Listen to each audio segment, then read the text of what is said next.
வணக்கம் ஆசிரியை. என் பெயர் பிரணவ். சிறுதானியம் என்பது வரகு, சாமை, திணை, கேழ்வரகு, சோளம் ஆகிய உருவத்தில் சிறியதாக இருக்கும் தானியங்களை குறிக்கும். சிறுதானிய உணவுகளை தினமும் உண்பதால் நமக்கு பல நன்மைகள் கிடைக்கின்றன.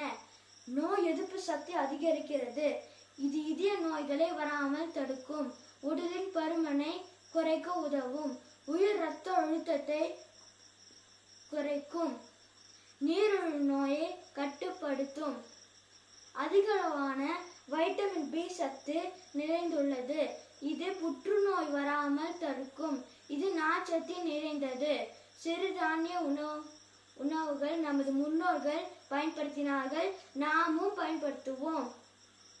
உணவே மருந்து என்பதற்கு உதாரணமாக திகழ்தான் இந்த சிறுதானிய உணவுகள் ஆகும்.